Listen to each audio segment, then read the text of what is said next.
Hey, London, how you feel out there? This is a fancy literary event. Come on, you can be a lot more rowdy than that. How you feel out there? Yeah, that's what I'm talking about. Welcome. Thank you for coming. Welcome to the 11th Creative Future Writers Award Showcase. We have a really great lineup tonight to celebrate 15 talented writers who I'm sure you're going to hear a lot more from in the future. Tonight is a culmination of a year-long project which could only have happened with the support of many people, and unfortunately I don't have time to thank them all. I would, however, like to thank our funders, Arts Council England and the Amazon Literary Partnership, and all of our many, many amazing prize givers who were really so very generous that this year we were able to increase the number of winners from 12 to 15.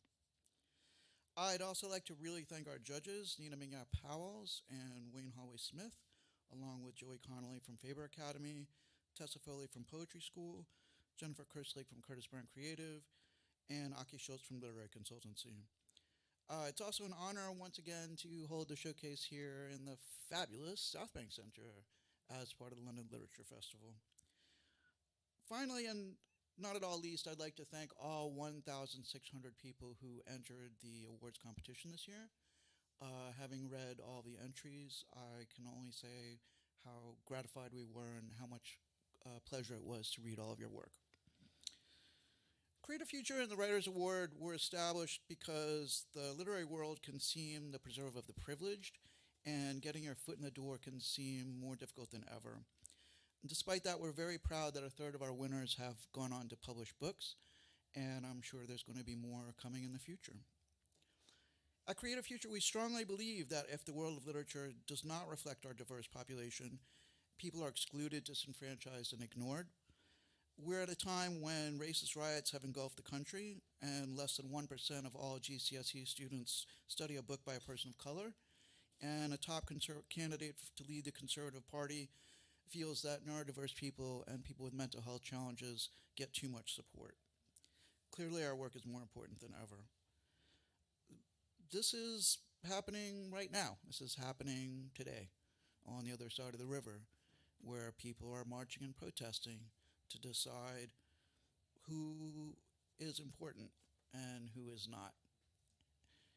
Diversity isn't nice to have, and supporting people with challenges is not something that we should do if we can't want to. It's vital for both readers and writers that we see ourselves on the page and we gain insights into each other's lives. At Creative Future, we're constantly working to create opportunities for people who feel they may be left out. These awards are just one part of our work to showcase talent and provide a platform for their voices.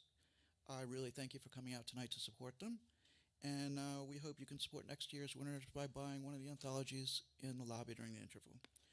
I'd like now to hang over to our host and judge, Nina Mingya Powles, who will introduce our winners along with Judge Wayne Holloway-Smith.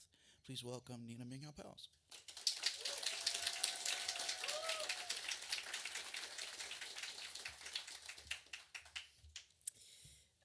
Thank you so much, Matt, for your really important words.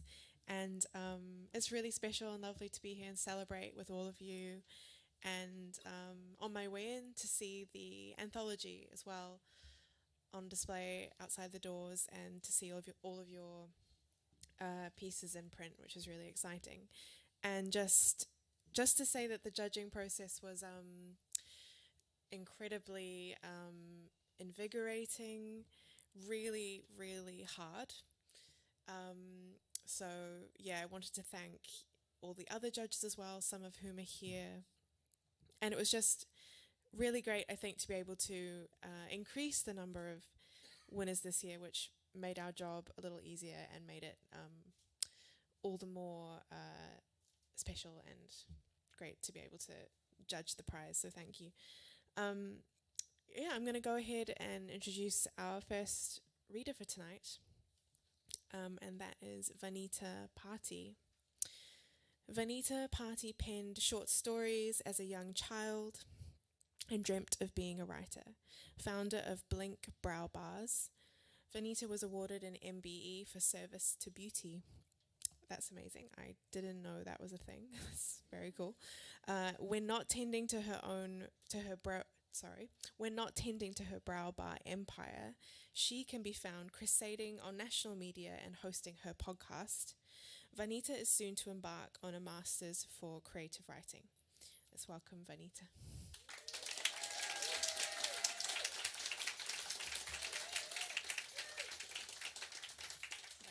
Thank you. No pressure, first one up. But anyway, I'd like to share an extract from my piece, which is Monobrow. In amongst all these tradesmen, I counted that every fourth shop was a beauty salon. As we drove past, we peered in. Each seemed exactly like the next. Stark lights, rows of chairs, rounded basins, and mirrors. How one made a choice was difficult to decipher. Perhaps it was the seductive names, fair goddess or Bollywood queen, that lured women in for their promised transformation. My mother plumped for Bunty's Best Beauty.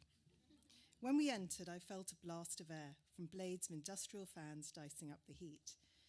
My mother motioned to a yawning lady that I required an eyebrow shape by running her fingers along her brow.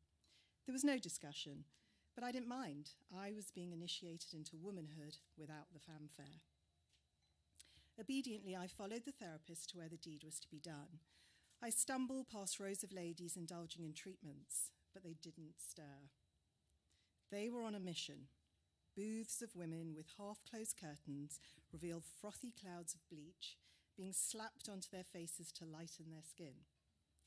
Metal knives scraped hot honey wax on their bare legs, and fleshy cheeks moved to the rhythm of side hands chopping. Their eyes closed and nobody flinched. The therapist shuffled me towards a chair. Her only semblance of joy was a flash of a fuchsia of Archimedes peeping from under her apron. She unwound the thread and clenched it between her teeth. The chair jerked backwards, taking me with it, as I was told to stretch skin. I pulled the top of my forehead up, and with the other hand, I stretched the bottom of my eye down. Now thread could travel along the taut skin without catching and cutting. She leant over me, eyes meeting eyes, heart beating over heart. And then she began to pull back and forth. I'd watched my mother have it done enough times. It never looked particularly painful, but my hair was thicker than hers. The thread wrapped around each of my virgin brow hairs, happily anchored to my epidermis. Then mercilessly ripped out by their roots. Ow, ow, ow, vowels dropped silently from my mouth, eyes weeping. The thread continued to lasso and tug each hair out at lightning speed. I warmed to the sensation. The tiny discarded hairs floated across my face and tickled my nose. As ouches turned to sneezes, the lady sensed I was a foreigner. First time? Joy spread to her face as she revealed yellow teeth under pink-painted lips that had marked the thread.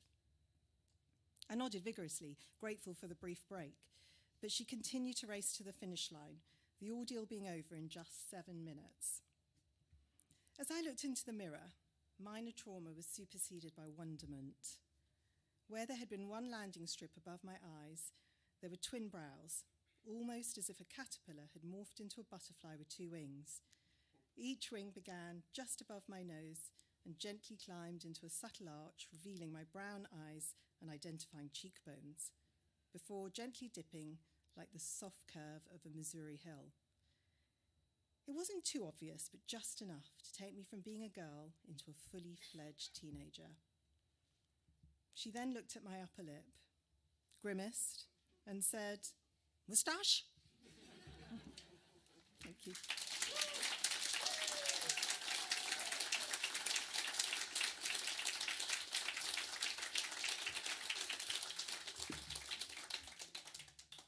I really enjoyed that. There's the mix of comedy and like slight vulnerability throughout is what kind of caught my eye during the judging process. What I wanted to say in slightly contesting what Nina's already said is, yeah, it is great that the sponsors gave us more so that we were able to expand the prizes and give a few extra prizes. That was good, but that necessitates further arguments amongst the judges on like who gets what prize and at what level, and that really was there were some clear kind of disagreements consistently throughout, and eventually, like any judging panel, you sort of reach a stage of eventual compromise. So like we were just really grateful to get to read and be part of the process of like bringing this all of these works to a wider public, and alongside being able to encourage people that are sort of cracking on and trying to put their work out there. So I just wanted to, even though this isn't in the script, I wanted to also say thanks to Matt and Creative Futures for allowing us to be part of that process. So the first person that I've one clap. That's rough. I didn't intend to get a clap, but when one person started clapping and no one else did, it felt pretty harsh. So the first person that I get to introduce is Kasmira Kincaid, who was highly commended for poetry. Kasmira is a writer and trade unionist from the West Country, currently based in London. In 2020, she became the first ever care leaver to graduate from Corpus Christi College, Cambridge. She's previously published fiction in the Dublin Review, non-fiction in the Big Issue and on Radio 4, and poetry in the anthology Free Loaves on Fridays. She's currently working on a play and a collection of poems, but I believe she's absent today, so Nina's going to be reading her work. Please welcome back Nina.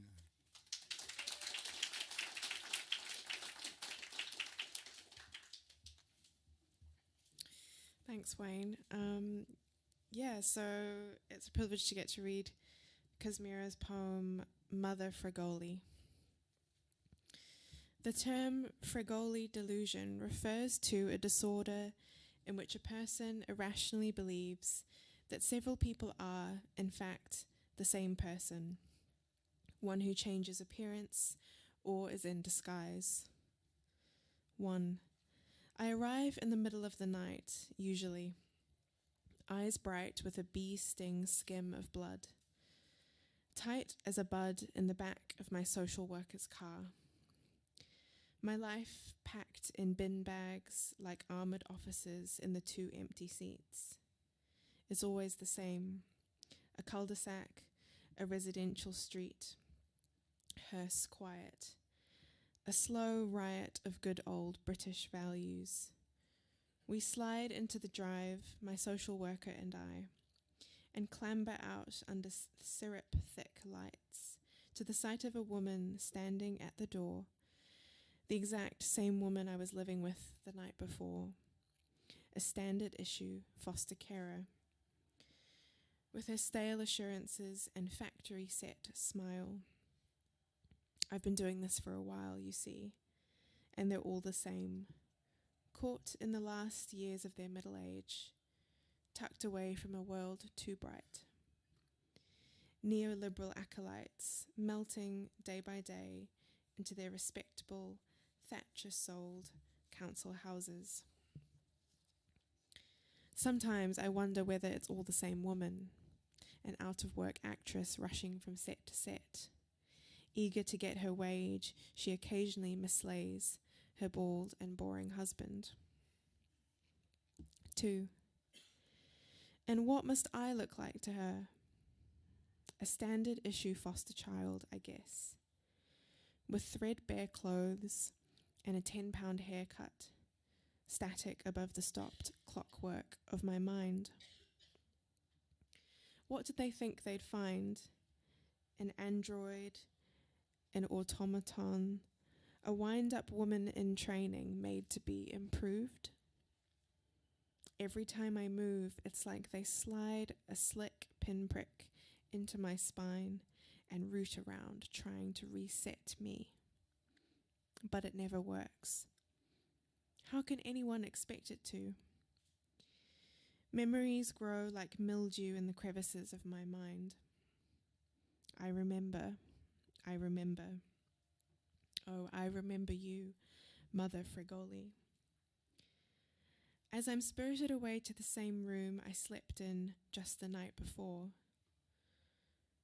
I'm not playing your games anymore, your musical chairs, your marbles. I won't be the perfect tabula rasa you felt cheated out of last time. Tomorrow, when the moonlight sours and spills into the sky, I will get up, acid-eyed, come downstairs into the kitchen, make myself toast, and pick up where we left off.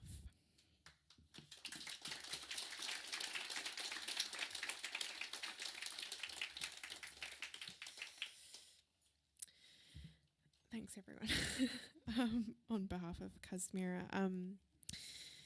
So the next writer I get to introduce is named Harper Walton. Harper Walton is a writer, editor, and tutor from Bath. They have a master's degree in creative writing from the Paris School of Arts and Culture. Their poetry, fiction, and essays have been featured by 1883 magazine, Whitechapel Gallery, Venice Biennale, and more. They were highly commended for the Manchester Cathedral Poetry Competition, achieved third place in the Brick Lane Bookshop Short Story Prize, and have won 2 Young Poets Network challenges. They've headlined and hosted spoken word events all across the UK. Welcome, Harper.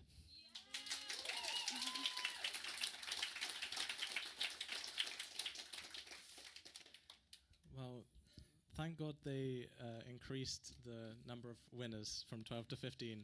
Otherwise, I wouldn't be here. This is an extract from my story, Diamond and Pearl. I never had a girlhood, and it's too late for me now. I turned 26 in a couple of months. During the day, I work at a video game shop on the high street. You've probably walked past it. All my colleagues call me dude, man, bro. I know that's normal and to be expected when you look like me, but to be perfectly honest, it does sting a little. At night, I play fantasy role-playing games like Baldur's Gate 3. All my life, if there's been an option, I've selected female characters. I enjoy customizing my avatar, making her tall, slim, with long, silky hair and big eyes like a bush baby. I always name myself Jennifer. I don't know why. It's so different from my real name. I've played hundreds of games in my time, lived vicariously through hundreds of women, even ageless elf maidens and busty aliens. Their bra size was that big by default. I didn't make it like that, I promise.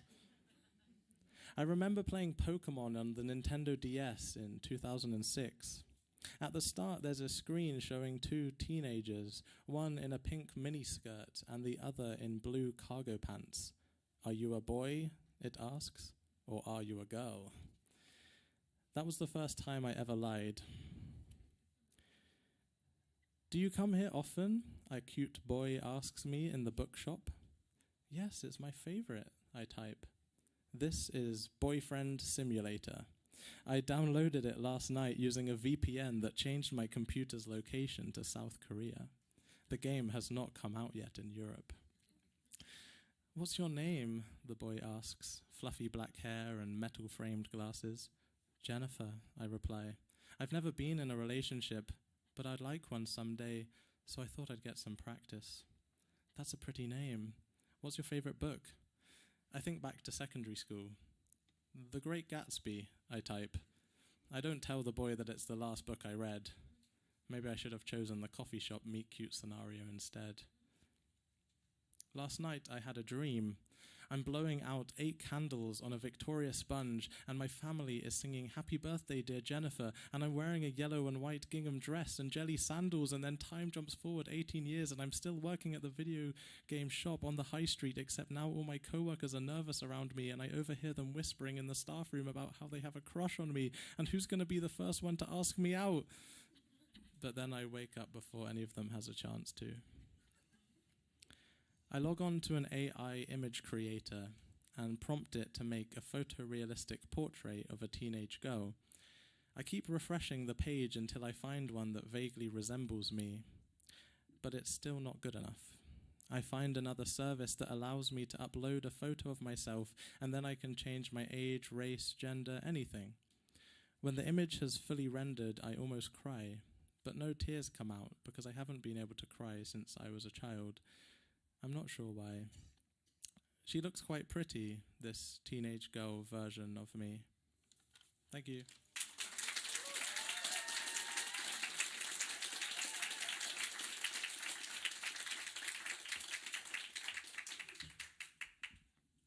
Thanks so much. Next up, we've got the winner of the Bronze Award for Creative Nonfiction, which is Kaylia Dunstan. Kaylia has had decades of experience in communications and has written for high-profile public and private bodies globally. Intimidating. She has a love of melding the real and the allegorical in her creative work and lives with her husband near where the River Tay flows into the North Sea in Dundee, Scotland. Please welcome her up.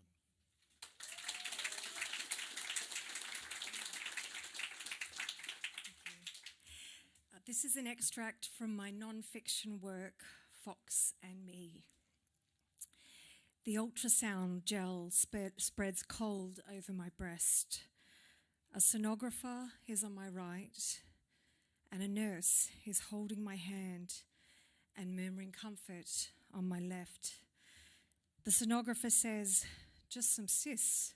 Look, 2 pale oblongs with dark in the middle. That's why your breast is painful." Then the other breast. He hesitates, rubs the same area, murmurs something. The nurse's activity explodes, needles in my breast. I say, "Stop, what are you doing?" He shows me a dark thing in between the tissue, like the inside of a Smartie. It's smaller, jagged. He asks, "Is my breast numb enough, yes or no?" An incision, a rough wrenching of tissue, a pump sucking tissue out. He angles it differently, as if he is digging for crustaceans in sea mud. He pumps 5 times. When my sister came to visit, we watched 3 foxes bask in the summer light, red coats, muscles spread. We saw them from the tall places in our house, the tower and the attic. My sister left and has not come back for a very long time. She is on the other side of the world. When she sleeps, I am awake. For years, the sensor light above our front door was broken. We finally get it fixed and turn it on. In autumn, I am told I have a lump filled with cancer.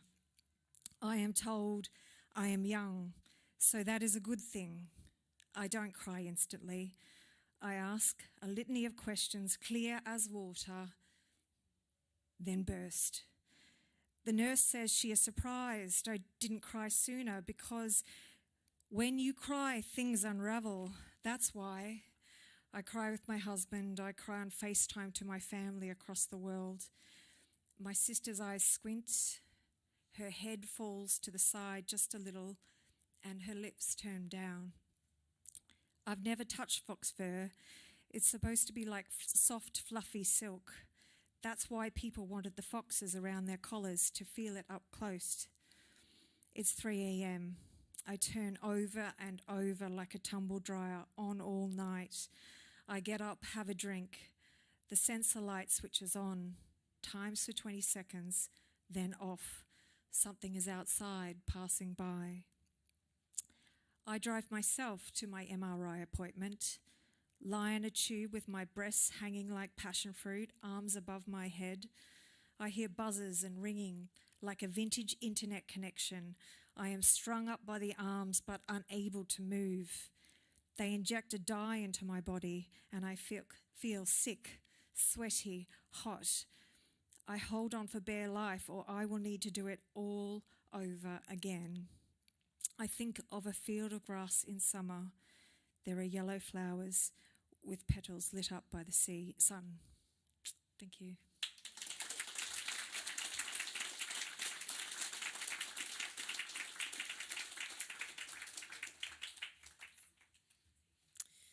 you so much, Kaylia. So Lara May Simpson, our bronze poetry winner, is a North Yorkshire-born, London-based poet, writer and editor. Their poems have been published by the Poetry Society, 14 Poems, Queerlings and more, and their essays and articles will appear in essays and articles appear in Labatin and Pomegranate magazine, among others. They were literature editor at Strand magazine, and they're currently poetry editor at Fire magazine and intern at Sinister Wisdom. They are part of the writing squad. Welcome, Lara.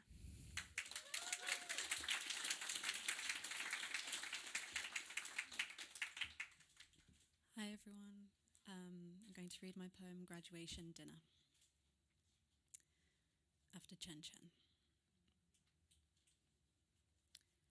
We're at pho, because it's your mother's favourite.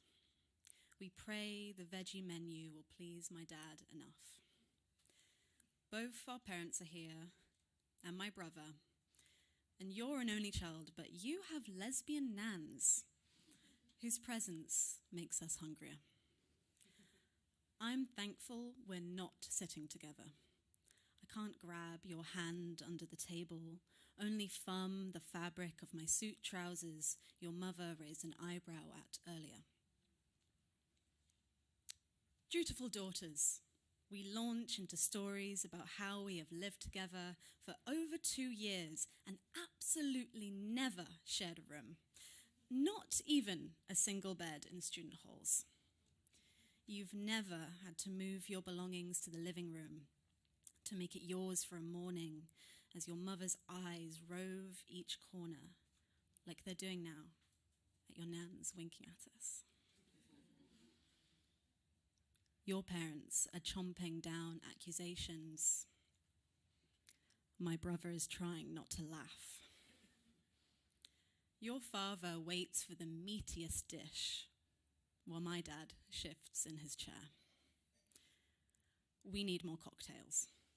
More tales, half-truths and lies. We need to not talk about us. This whole dinner is about us, but let's turn it into anything else. My brother whispers something to me and I stomp on his foot and smile, hoping there's no cabbage in my teeth. This is delicious. Mms across the board, except my dad. I will say sorry many times to him later, and to Nans, and to you. Not this you, though. This version might be real, but it's not the right you. Not the one I'm kissing in robes and photos some people at this table will never see. Not the you who booked yet another flight to the city we dream about moving to. If your mother asks about your Berlin internship, can I say I'm coming? Can I say we're getting a studio? Can I say we might get married one day and I hate how she looks at me like I'm a dish she didn't order, that I'm 1 second from tearing off your dress like an overpriced diploma? When we threw our hats in the air today, I thought I glimpsed a tear in your eye. Maybe next time, the family will see how far we've come with pride.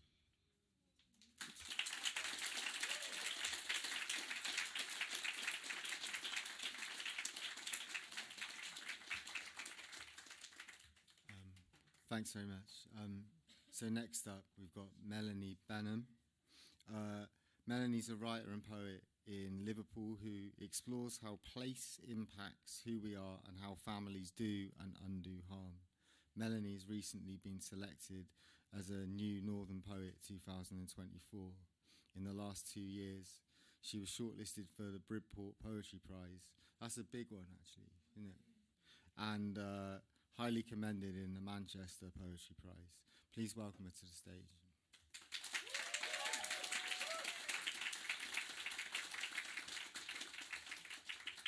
Thank you. Hearing about yourself feels like I'm at my own funeral.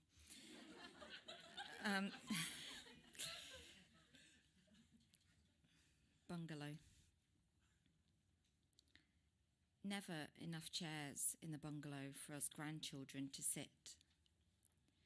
We claw air, chase younger cousins with a back scratcher around her hospital bed.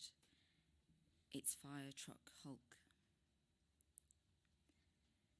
The council didn't consider how much carpet it swallows.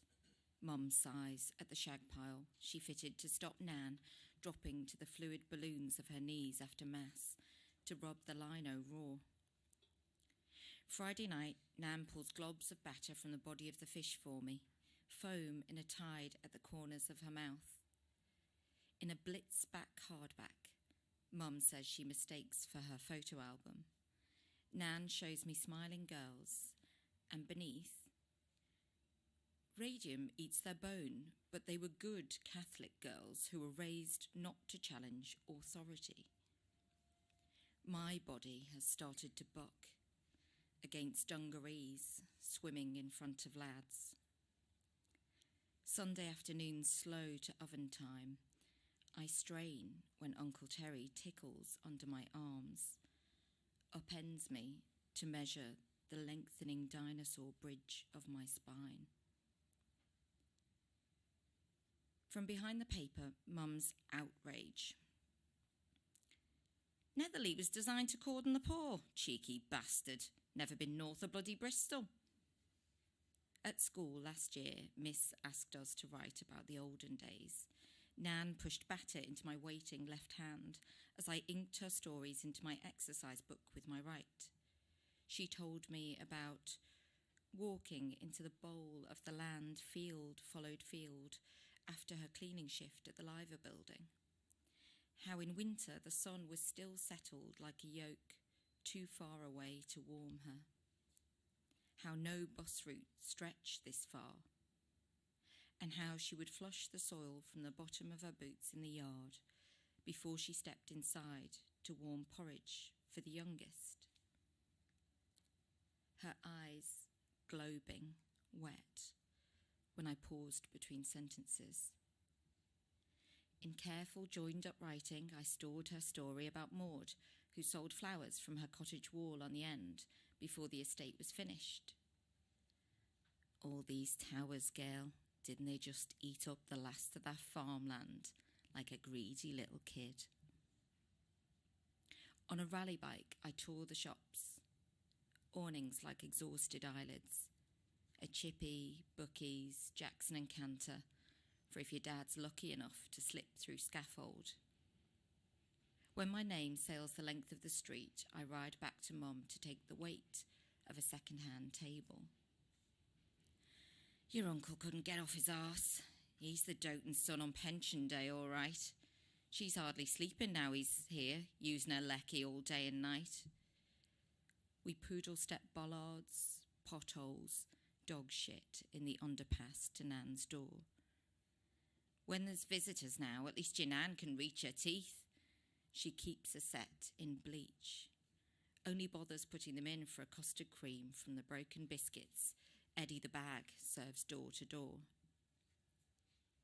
A knock for me. Sarah has hair the colour of a pound coin. Uncle Terry is stationed at Nan's window ledge, his ciggy a weather vane, pointing south. She's filled out quick. Together we thrill from wall to wall. Each week her thighs thicken and our Alessi jumpers tempt with new boobs as we run from lads. Give us a suck of them, girl. Gravel tripped, her knee bursts open like freshly slit meat before Mum drowns it in the pan. Back at Nan's, I refuse the lamb. Ungrateful, these kids. Uncle Terry between drags. Who does she think she is, little Hodgie? The adults laugh. At the library the next Saturday, I read, As a tenant in the 1970s, Mr. Hodkinson endured appalling conditions in flats in Britage Brow, went on hunger strike to draw attention to his neighbour's plight. On Sunday, everyone else is stationed at the roast.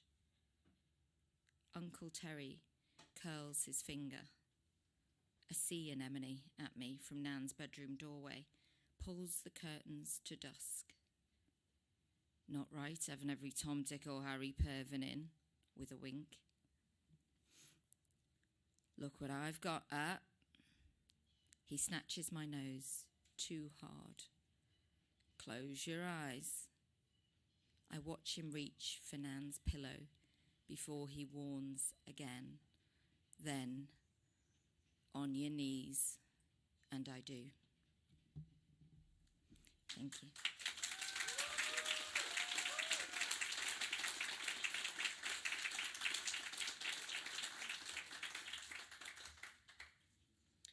Thank you so much, Melanie. Next up, we have Shwetha Bai. Shwetha Bai is a student, creative writer, and freelance journalist. She's currently pursuing her master's in creative writing at the University of Leeds. She primarily writes poetry and prose that centers around Indian culture with elements of magical realism. And she's currently working on a short story that explores womanhood in a domestic Indian household. Welcome, Shwetha.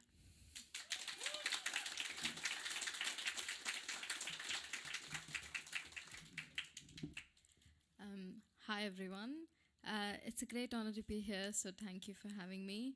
I'm going to be reading an excerpt from Flowers Don't Wither, Portraits Don't Bleed. I don't watch the Mala Idol. I don't sit in the puja. I sit in my room. I walks in her heavy footsteps, her crooked walk, like a rocking chair that would run over your toes with one wrong move. Chennai Marathi is different from Mumbai Marathi. In Chennai, we call grandmother's eye. She stands 3 feet away, her mala protected from the blood seeping through me. I'm a deer, cornered by a pride. But I also find comfort in the familiarity of being afraid, because I know that it will somehow wear away. Stand there, don't touch anything, don't move. I don't want to keep purifying things over and over, I says. And me sprays tulsi water on the furniture, my clothes, the chair, the bathroom door. What a time the stars have picked, she sighs, like the gods have betrayed her. You are going to listen to me. If you say I won't do this, next my hands will show how to obey. Next, skin your back, I will. Now you'll stay in this room for the next 30 days, 40 days? Yeah, I think that will work. Don't touch anything in the room. I'll tell me to lay the jute mat in the corner. Sleep there. How do I go to the bathroom? Just use the one here. I don't want to eat a raw egg. What did I tell you about obeying, Kutima? But it doesn't matter. No non-veg during the fast anyways. Look at her smiling, so happy that you escaped. She teases me. She laughs and I smile, my eyes a little red. Kutima, an epithet that doesn't feel endearing anymore. It's the deer's last struggle before the pride tears it apart. A sliver of false hope. I look at me, but she looks away. She stands next to I, quiet. When I finally leaves, me comes close and holds my hand. Me, what if she sees? You're not sullied, just know that. She is the Dalitar. Me, but the Ayappa Mala? It's unfortunate that the first time you've become is now, but that witch is making this twice as hard.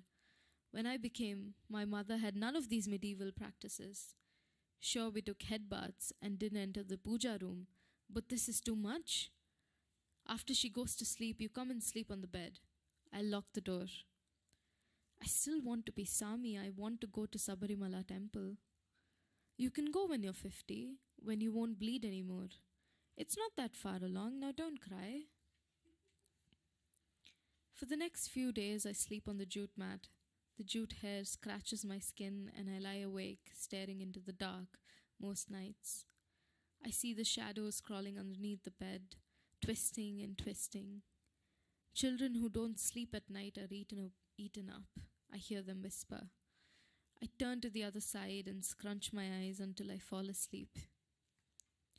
I smell the dal and rice before I see them. I slides a steel plate and spoon towards me. She comes close enough to serve, but not to touch. The ladle is silver. She holds it above the plate and lets the dal drop. It splatters. Make a hole in the middle of the rice. Can't you see the dal is flying everywhere? I says. I do as she says, but the rice fort breaks and the dal spills out like molten fire out of a volcano. I sucks her teeth. I wash my plate in the bathroom and return to my corner. My eyes close in boredom, but I would never reach for the books on the shelf. Books are Goddess Saraswati, and I can't risk sullying them. I ask me if I can use her phone. You'll get a beating if I finds out, me whispers. Thank you.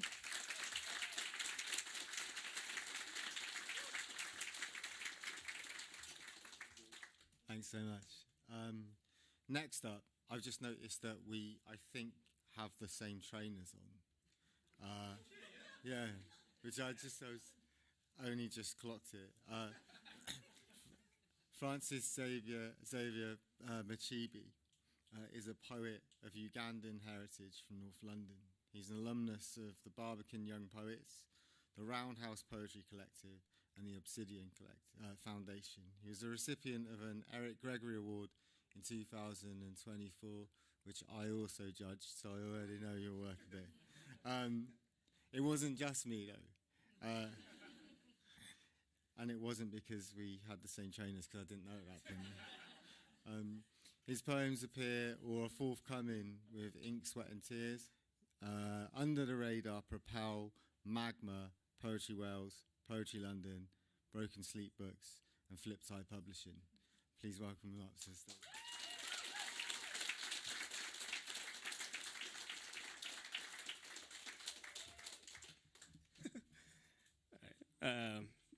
Yeah, thanks Wayne, and thanks Nina and Create Future for everything. Yeah, it's moments like this that are really validating, I guess, overall. Right, don't be scared when I say this. I'm gonna need some audience participation. Is that cool? All right, cool, sweet. When I hold my hand out, I'm just gonna ask you to say brown as in. So brown as in. So let's test that. Sweet, cool. This is Dig Up Black Boy Bones from Brown. Dig up black boy bones from Brown. Cell. He is born into damp overalls. Finds it no coincidence they are colored papaya, as pelicans speak, as dawn. Dig up black boy bones from Brown. Earth. Aubergine creeps into his mama's saucepans. Its skin wears off into the stew. Still, he feels the soiled flesh, as if it drips blood violet on his buds, molds his tongue to marsh. This is Mama's tongue, morning from her gardens, at the aubergine light of dusk. Dig up black boy bones from Brown. Sewage. On his windowsill, a small mass of blue bottles amalgamate, punch drunk by dew. A frosted rose remains untouched by bugs, is left to frost further. He hasn't been hugged today. It's been too long to touch. Dig up black boy bones from Brown. Earth. Sewage. Cells of another black boy's skin. Pick up his wrist. cut it clean. Count how many rings it holds.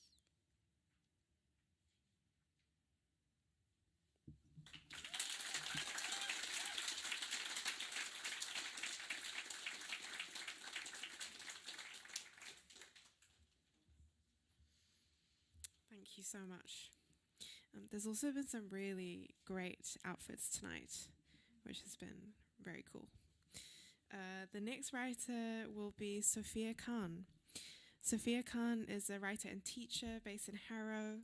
She is a member of Rewrite and has previously been published in Rewrite Reads, as well as the Decolonial Passage.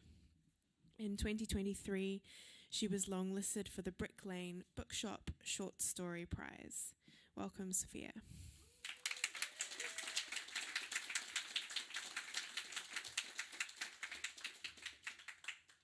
Good evening. I wish this piece involved some audience participation. Sadly, it doesn't. It's called Prayers.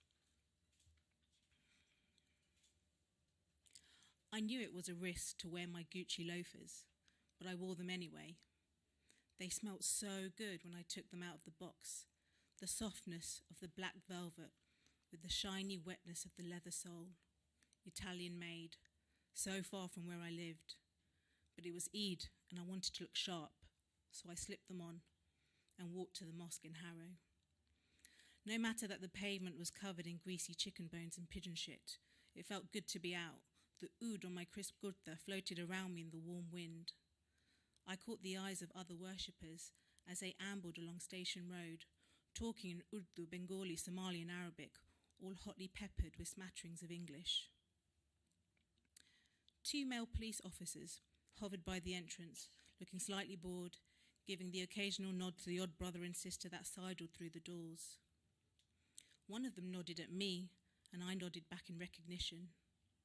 They were always here whenever it was Eid or there was a special talk by a well-known imam. I got there for the early prayer, as I knew it would be heaving later. I thought of Alia and the children. In a couple of years, they would be old enough to accompany me. Whenever I saw other fathers bringing their children to the mosque, it was something I yearned for, stirring something deep and primal within me. I took off my loafers and placed them in a small cubbyhole above the shoe rack on the left, tucking them right to the back. There was already an array of trainers, flip-flops, chappals, butter sandals and office shoes splayed out across the marble floor. I walked into the men's prayer hall and sat down next to one of the brothers.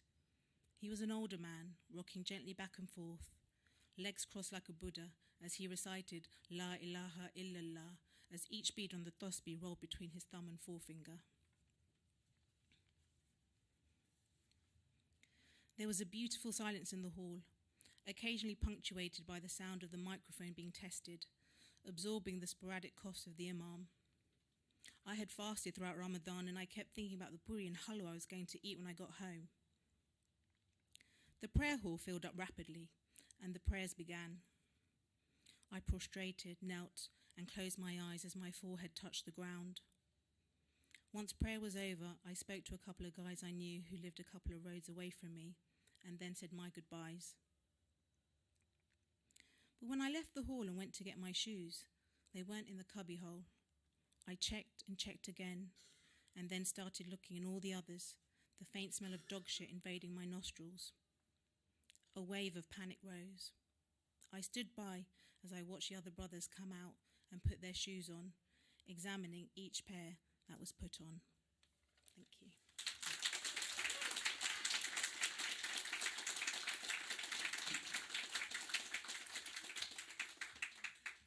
Thank you. My name's Rose Kigwana. I'm the CEO of Creative Future, and I've come here to tell you that we have a very short interval now, so 10 minutes, and we'll see you back here at 8:35. So we'll see you here in a minute. Thank you.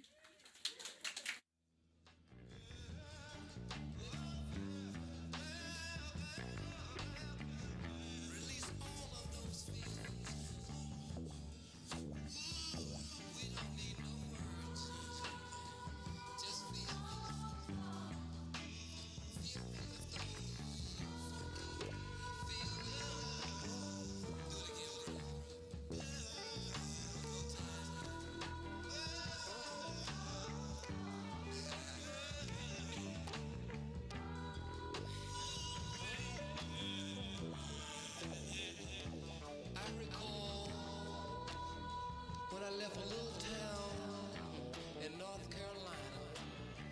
I tried to escape this music. I said it was for the old country folks. I went to New York, got slick, got my hair laid. I was cool. I was cool. But I had no groove. No groove. I had no groove. But here it comes. But now, fly on, baby. 'Cause I can. Fly on, baby. You got it. Dig.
Someone's on the phone, 3 o'clock in the morning, yeah, talking about how she can make it right, yeah. Happiness is when you really feel good about somebody. There's nothing wrong being in love with someone, yeah.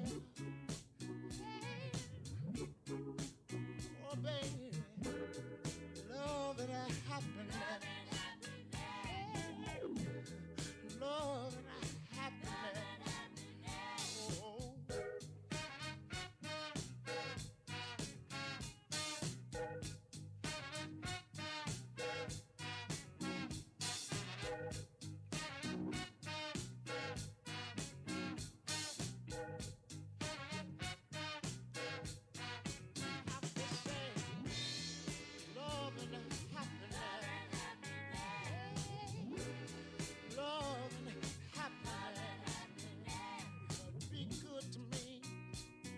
I'll be good to you.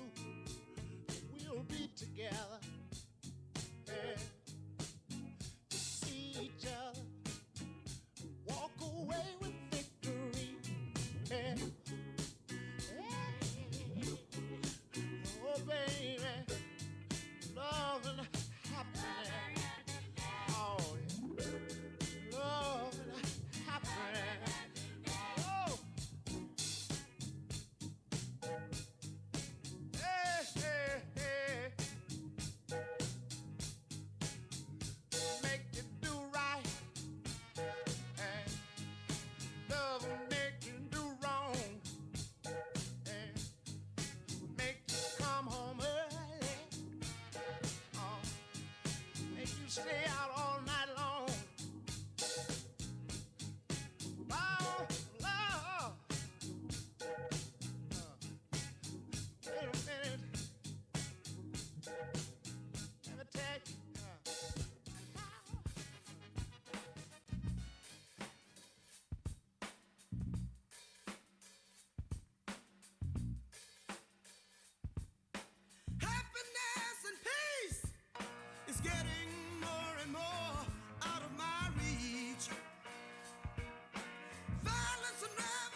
Bungalow, if you could take your seats, we will restart in a couple of minutes.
Hello, welcome back.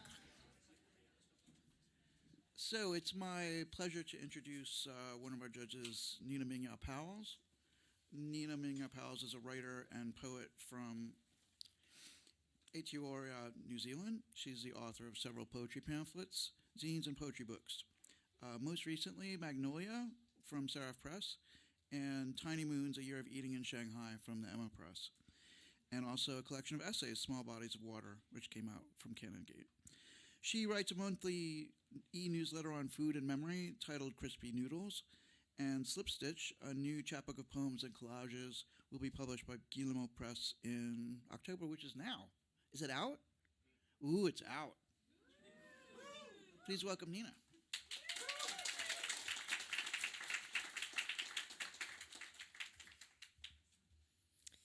Thanks so much, Matt.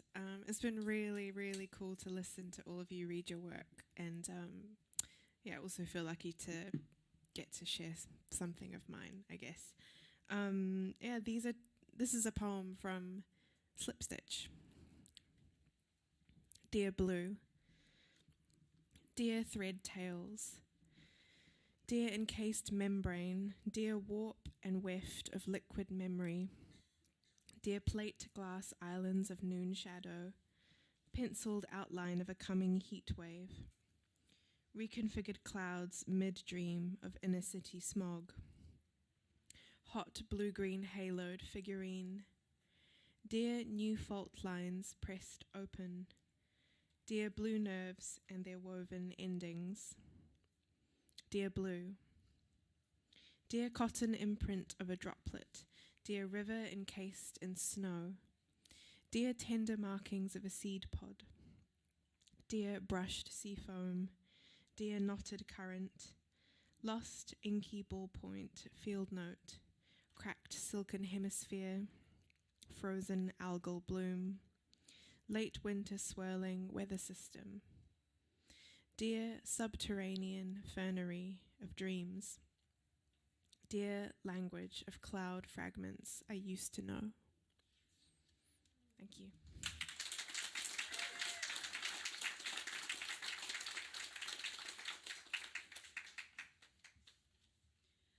So it's my pleasure to introduce you to Wayne Holloway-Smith. So Wayne has published two collections, Alarum, Blood Axe 2017, and Love Minus Love, Blood Axe 2020, which was shortlisted for the T.S. Eliot Prize. He is the winner of the 2018 National Poetry Competition and the 2016 Geoffrey Diarma Prize. He edits the poetry review. Wayne.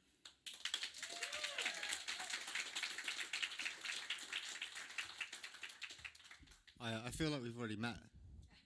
I was thinking during the break of something that Matt said to start with, which was about all the stuff that's going on across the bridge there, and also in relation to this event, how important language is, right? Because during my break, which we all shared, but I went outside and smoked a cigarette, I read this in The Guardian. Thousands of, I'm only going to read an extract, thank God. He's like, oh, fucking hell. He was supposed to get up and read a poem of his, and then he just got up and read a Guardian article. I'm not actually going to do that. So thousands of Tommy Robinson supporters have gathered in central London for a protest which the political activist will miss after he was remanded into custody by police. When did Tommy Robinson start being called by The Guardian a political activist? This is why, they should just call him what he is, dickhead, right?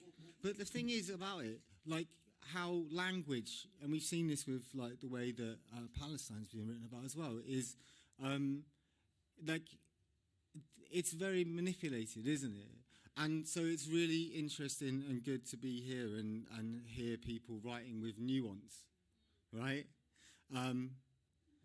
Segueing into my brilliant poem.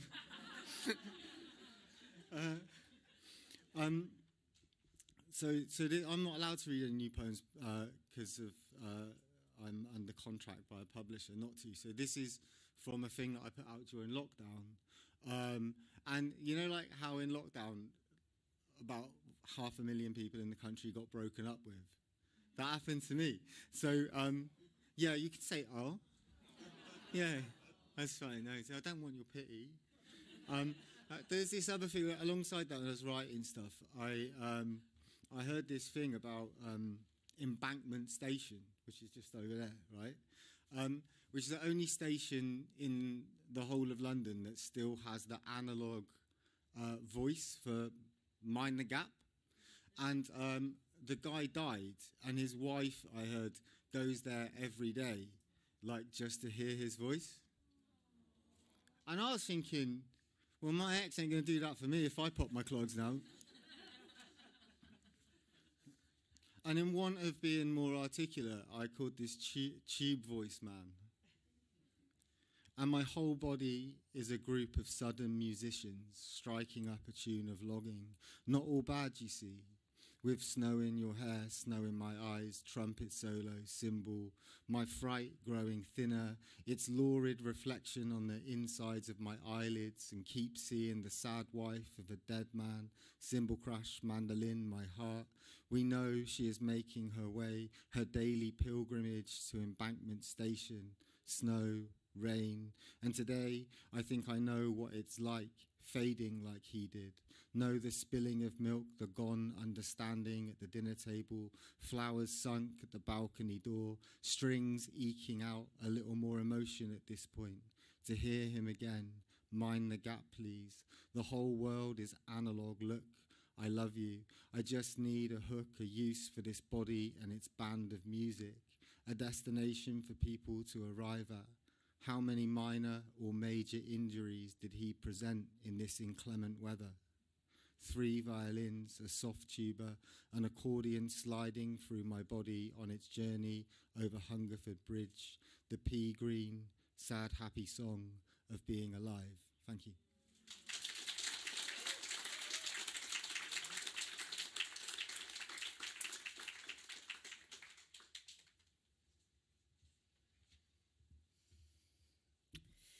Whew.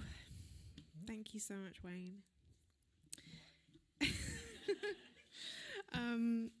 To go back to our writers, the last bunch, the next one will be Kira McVeigh. And Kira McVeigh is a freelance writer with bylines in the Irish Times, Image Magazine, and Woman in Home. She was a finalist in the 2023 Writers and Artists Working Class Writers Prize and published in 2022's 100 Voices, an anthology of women's writing. She won the 2018 Women's Words Manchester Writing Competition and was longlisted for the 2015 Fish Publishing Memoir Prize. Kira is currently working on her first full-length manuscript, a collection of creative non-fiction titled Narrow Waters. Welcome, Kira.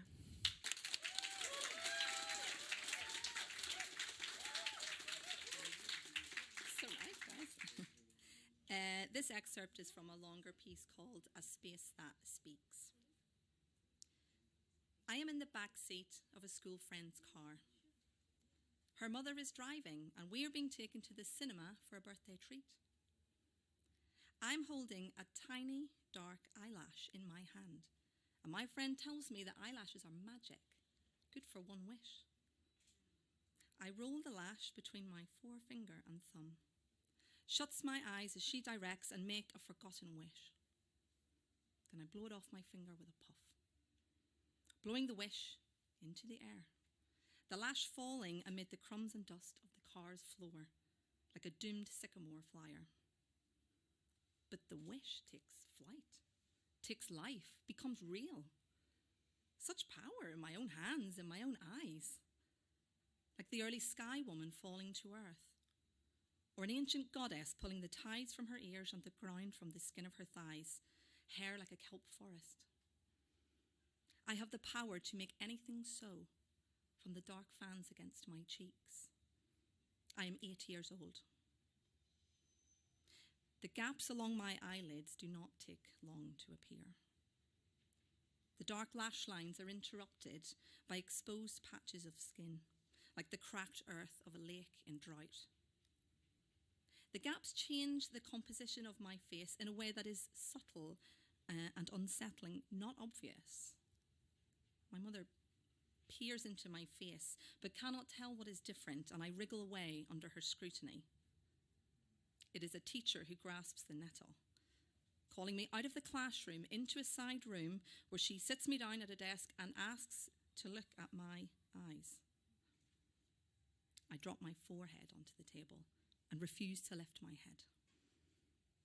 I am catatonic with shame. After several minutes of silence, she lets me return to the classroom. Later that evening at the dinner table, my mother demands to know what is happening. She comes close to my face, inspecting my eyes. My father is incredulous. Never heard of such a thing, he says. He continues eating, looking at me sideways, like a hen. I fail to answer for my perversion. Doesn't it hurt? My mother asks sadly. At 8 years old, I am not able to explain that it is the hurting that I like. Greek, trichos, hair. Telin, to pull out. Mania, abnormality, obsession, compulsion, fixation, fascination. My madness has a word. Trichotillomania, hair pulling, a condition associated with obsessive compulsive disorders and a response to depression, anxiety, and stress. It is not a habit, like nail biting, or a form of self-harm, like cutting. It is a small act of violence against oneself that feels good. Doesn't it hurt? It is the hurting that I like. After each pulling session, I examine my eyes in a mirror, holding my face close to the light so I can see the smooth-skinned gaps in the dark lash line. There's something magical about lashes, the way they erupt like mushrooms from the skin's surface. But the lashes themselves are not the interesting part. It's the gaps in between. White, like sliced new potato. Tender, like ground newly torn up. A raw, exposed space that speaks. That's where the madness cannot be hidden anymore, where the revelation is made, where the turmoil leaks like magma, and a tiny white flag waves. Over here. Here is the place where I need help. Thank you.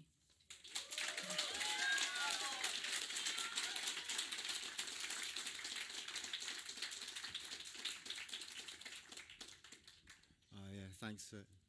I really enjoyed that.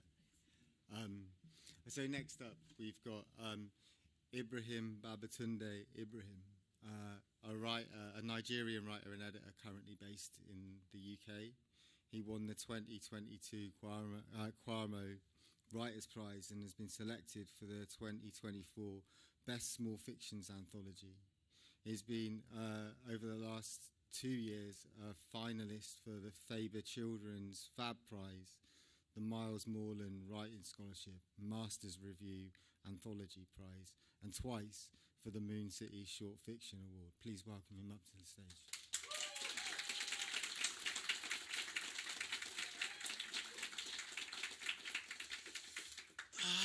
Good evening, everyone. It's a pleasure to be here. I'm reading from my short story titled Alade Must Die. Since Alade bent down to look between his legs at Ajay Market, home has shut its doors to us in a foreign land.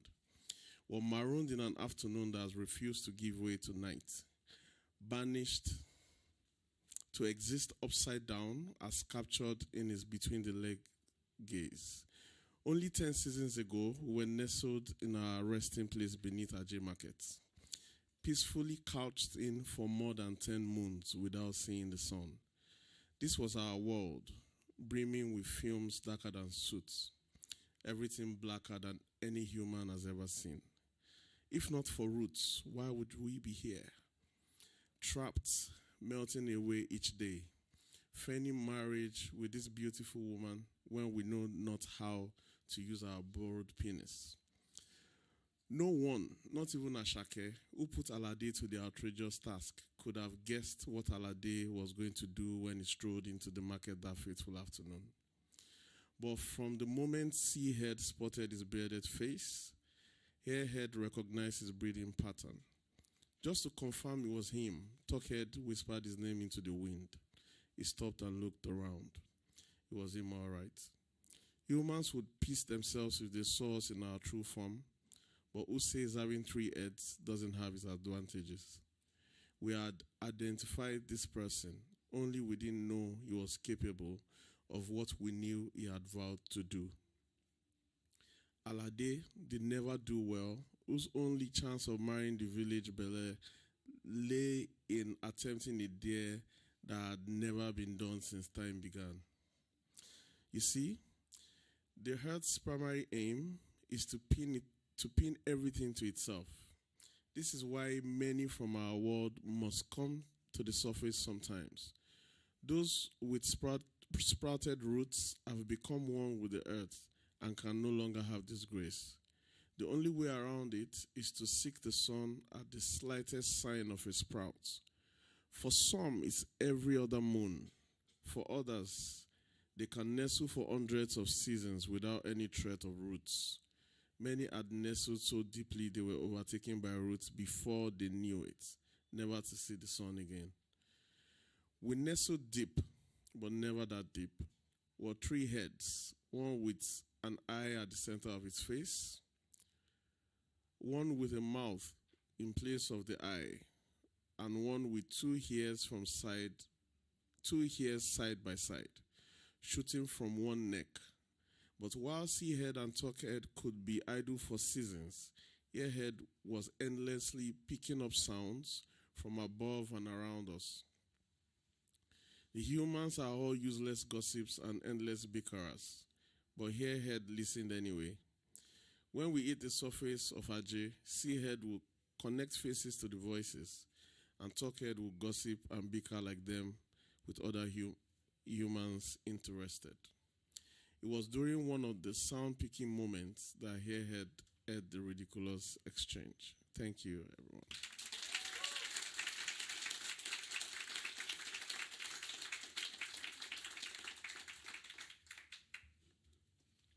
Thank you so much, Ibrahim.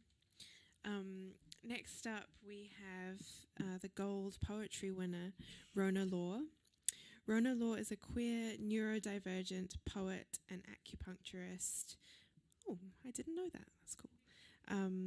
Based in London. Her work appears or is forthcoming in Magma, the Massachusetts Review, A.N.M. and Millie, Honey Literary, 14 poems and more. Her speculative visual poetry has been exhibited at the Royal Festival Hall, this building. She's been supported by Tin House, Kundiman, and Southbank Centre's New Poets Collective. Please welcome Rona.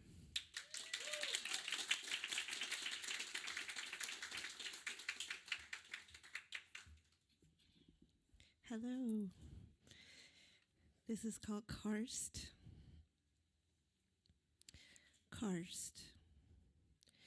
Pigs wander under apartment buildings as boys jump nude into the Maisi River, and my aunts spit fish bones over their shoulders. Flies descend into the smell of chili peppers and coal dust. Everyone sweats. Dad proclaims, "In this weather, watermelon saves me from sin." A squatting cousin passes a lighter under a trapped grasshopper, and the insect shoots to the lid of its cage.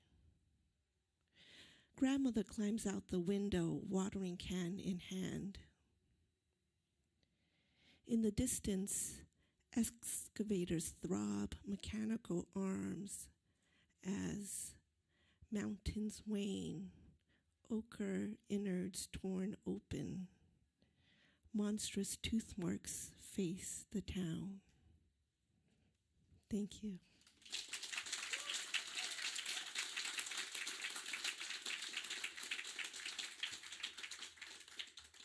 Thanks loads. Next up, we've got the winner of the Platinum Award for Creative Nonfiction. Last year, I confessed that I always thought that gold was like higher than platinum. I know gold always felt like, you don't, the Olympics, no one gets like a platinum medal, do they? So in my head, I always thought like gold was the highest, and then it wasn't until like I listened to Will Smith's Getting Jiggy with It that I realised that platinum was actually the highest accolade, so congratulations. Lewis Bailey is currently working on his debut novel, The Night Run, an eco-memoir which springs from his nightly habit of running around the Dark Peak in Derbyshire and explores the links between night running and the supernatural, traverses the landscapes of threat, vulnerability and survival. Please welcome him up to read from his work.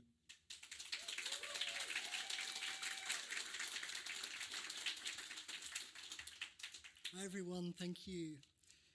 So this is an extract called The Night Jar, and it's taken from The Night Run, which is a memoir about shape-shifting and running and darkness and all the joys and fear of the nocturnal realm. The Night Jar. It's late afternoon, and I'm running the circumference of Derwent Reservoir in the Peak District. It's my first run in the hills since surgery. Weeks of being immobilised have made jelly of my limbs. I've missed not being able to get out and struggled with the enforced bed rest. For the last little while, my arms have been pinned to my side, leaving me looking and feeling like a cardboard marionette, unable to stretch or lift anything heavier than a teacup. Instead, in the fashion of a Victorian consumptive, I've been swaddled in bandages and gauze, with a drain bag either side, the tubing suckled to each armpit like a leech. My legs are stiff and my hands jut out awkwardly, willing my body forward with each downturned fist. I hit the switchbacks north of the reservoir just as the sun is setting. Emboldened by the enveloping darkness, I take my shirt off and reveal my newly healed chest for the first time. The sutures are still visible. Little snatches of cotton peer out from underneath each nipple, which have been stitched and pulled tight like a purse. I'm about to enter the edge of the moor when I hear it, a gentle rumble coming from behind me. I do an about turn and retrace my steps to the tree line.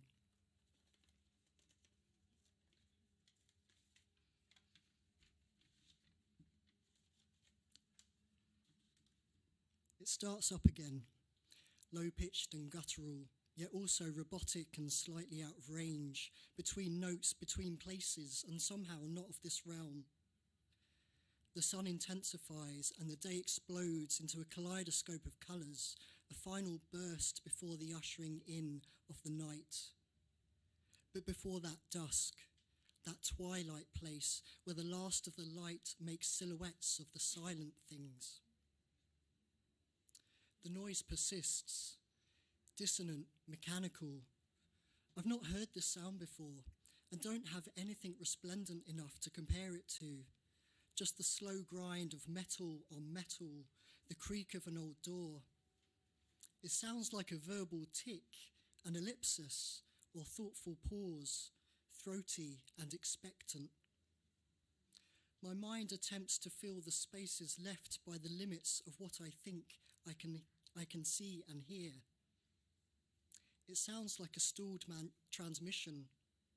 No, a reaching out, unable to connect. It isn't a loud sound, yet it somehow manages to permeate the woods and the still summertime air. Whatever's making this sound has a ventriloquist's flair for misdirection. Eventually, I'm able to pinpoint it to a single tree. It's dark now. I sense movement, but can't decipher what I'm looking at. A bird? Lizard? A piece of fern or bark? Scratching and shadows. I feel like I've lost my senses. If only like a telegraph operator, I could translate its signal, the dots and dashes of its code, the urgency of its call. I imagine it in human form, shape-shifting into a huddle of throat singers, summoning spirits or taming wild animals into deep sleep. Later, I learn its name. Thank you.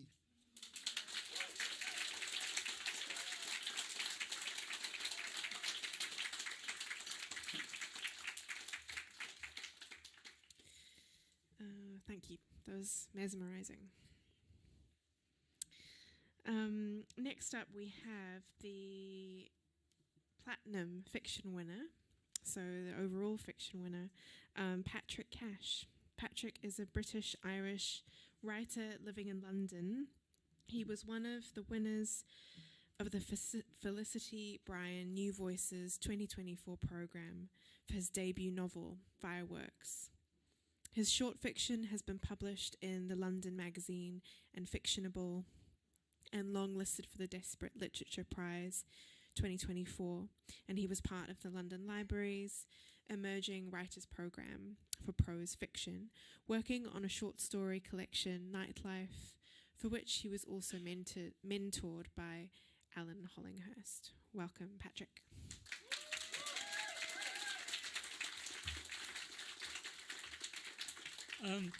Hello. I had a glass of wine for the stage nerves earlier, and then I ended up having a second, so I hope this is okay. But in all seriousness, thank you very much to Creative Future and to the judges. This is a real kind of accolade on the writing path. So this is a short story called Kai, which stems from a longer novel that I'm working on. Kai was a drug dealer who wore hearing aids. He mostly sold pills, a bit of coke, and he was usually in the Prince of Thieves on weekend nights. Whenever I picked up from him, he led me across the road to an alleyway behind a university building. He'd ask me what club I was going to, and I'd invite him out politeness, but he'd always have another party. I found out we were the same age. What A-levels are you doing? I asked. Fox School, he said. I once picked up from him behind Bristol Hall, and his face was smashed up. Angry red scabs over his nose and jaw, half a front tooth missing. He didn't mention it, and I was too shocked to ask. We talked about a DJ at Fekla. Kai was really into music. He said sometimes he took out his hearing aids and just let the bass flow through him. I was at a house party, and Kai turned up when most people had left. He'd had his tooth capped. We smoked in the can-strewn living room, and he offered me a pill. I had a Saturday job, and I should have said no, but I wanted to join him. After 20 minutes, we concluded the pills must be duds, and Kai said maybe we should try and crash. He went wandering through the house and found some sheets in an airing cupboard. 2 people were having sex upstairs, he said. He turned off the light and we lay down. I realised the pills weren't duds. I was very aware of Kai's body next to me. His hand found mine in the dark and pulled me to him. We kissed for a while before we heard a creak above us. He whispered we should lock ourselves in the bathroom. He turned on the shower and unhooked his hearing aids, carefully laying them on the cistern. "Gonna lip read," he said. After, we lay damp-haired on the sofa. I woke with him holding my hand to his chest. We hung out cautiously. He introduced me to his skater friends down the green as a mate. I often saw evidence of his anger. He shouted at a security guard in Tesco, "What you fucking following me for?" He almost started a fight on the bus, telling a couple of kids to get some fucking earphones for their crap music. He offered little about himself, but asked me many questions. He wanted to know what A-levels I was doing, what universities I was considering. "You should go for Cambridge," he said, and I laughed. I told him about my mum being ill, my little brother going off the rails. I skipped lessons on a grey April afternoon to meet him on Brandon Hill, and we climbed Cabot Tower. At the top, we could see all of Bristol. He pointed, and I stood near him to follow his line of sight. His dad was a priest, he said. That was his church. Thank you.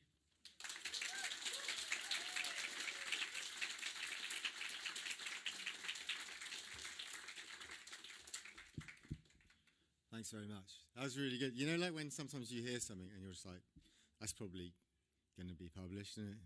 You know what I mean? You say that's probably going to go the distance. So last then is Platinum Award for Poetry. Maya Little is a writer and theatre director. Her writing has appeared in The Rambling and Oxford Review of Books, amongst others. And she was Roundhouse Poetry Collective member in 2023-24. They've had a big outing tonight, haven't they? The Roundhouse. She's a regular workshop facilitator at the Oxford Poetry Library and Fusion Arts. Please welcome Maya up.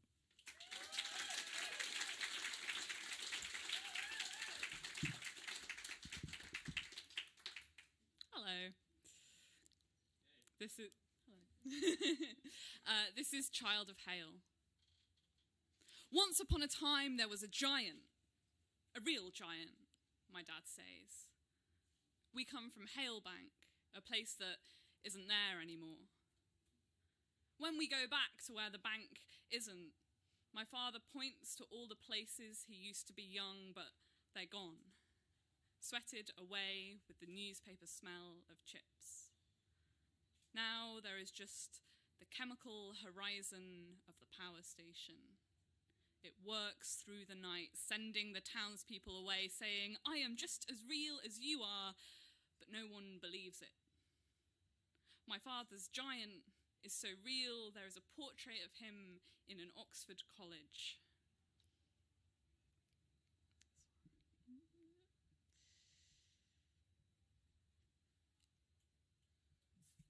Sorry. So real, there is a portrait of him in an Oxford college. The power station is 73 times as high as the giant. If the giant was 9'3", how tall is my father? In the portrait, there are people whispering over the giant's shoulders, saying, "What a relief he is here." If they lied in the portrait, how tall is my father? In a year, 43 people leave the power station. My father is reading a map in the rain. If the power station closes, how tall is my father? Thank you.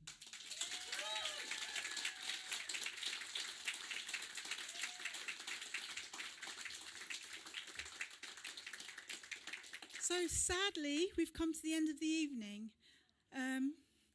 I've been blown away by the writing and also the confidence of all the reading that we've had here tonight from all the winners.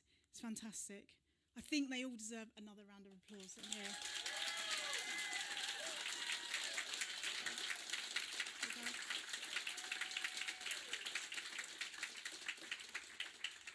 thank you.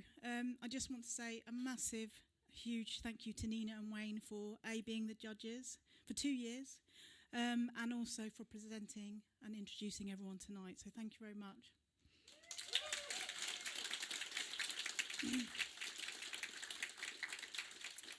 Also, a thank you to Cash and the Southbank team for making this event happen, and to the Creative Future team for making it happen as well.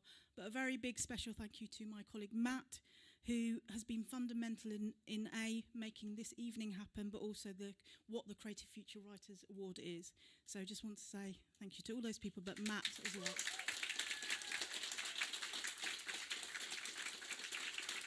So that's it. That's it. Thank you, everyone.